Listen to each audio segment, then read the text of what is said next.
Hoy, grabe naman kayo, Ang sasama niyo naman kay Sara Duterte at saka kay Rodante Marcoleta. Pero alam niyo minsan, naaawa din talaga ako, sa kanilang dalawa. Kasi 'di ba, grabe yung mga kritiko nila.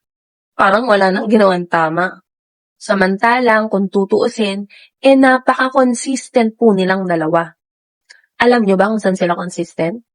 Consistent sila na umiwas sa mga tanong.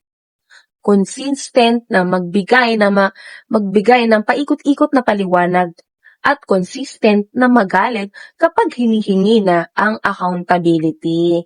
Grabing consistency naman yan. Ito, tingnan natin Si Sara Duterte, kilala sa kanyang mabilis na decision making.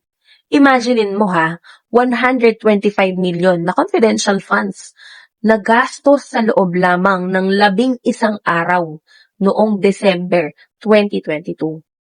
Hoy, yung 125 million po, hindi po yan biro.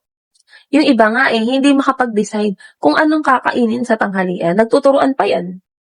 Siya, daan-daang milyong piso ang naiproseso agad. Diba? Yung efficiency level, pang legendary.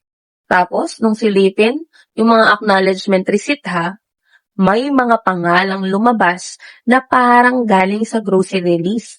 Merong Mary Grace Piatos. Ito yung pinakasikat Meron ding Miggy Mingo at Jojo Mariano. Pero teka lang Huwag daw tayong masyadong mausisa. Baka naman kasi coincidence lang. At kung nagtatanong ka kung saan napunta ang mahigit kalahating milyong piso na confidential funds ng OBP at DepEd, ang sagot ay simple lang. Confidential nga, di ba? Parang sinasabi sa taong bayan, pera nyo ito, pero wag nyo nang alamin kung saan napunta. At nang imbitahan nga dito sa House investigation, hindi sumipot. Ang tawag daw doon, weaponization. Bagong paboritong salita na kapag may nagtatanong ng mahihirap na tanong. Ngayon, lumipat naman tayo dito kay Marcoleta. Kung si Sara Duterte ang offense, si Marcoleta naman ang defense. Wow! Master of technicalities yan.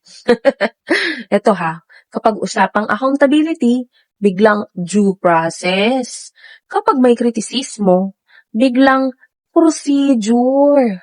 Kapag malapit ng pag-usapan ang tunay na issue, may point of order agad. Diba? Parang basketball lang. Kapag alanganin ang laro, time out muna.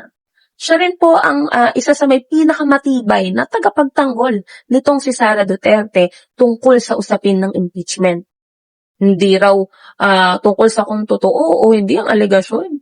Sabi daw, mas importante ang proseso At syempre, wala naman pong masama sa due process, di ba? Pero, ang nakakapansin lang na parang mas malakas ang sigaw para sa proseso kapag kakampi ang nasa gitna ng kontrobersya. Kaya nga po, hindi sila pareho, di ba? Magkaiba ang papel nila. Si Sara Duterte, espesyalista sa gastos muna. Tapos, paliwanag, mamaya na. Actually, wala nga di ba? At itong si Rodante Marcoleta, espesyalista sa hanapin muna ang technicality bago pag-usapan ang substansya. Di ba? Magkaiba man ang estilo, iisa lang ang resulta. Mas maraming paliwanag ang hinihingi ng publiko. At mas maraming tanong na hanggang ngayon naghihintay pa rin ng malinaw na sagot.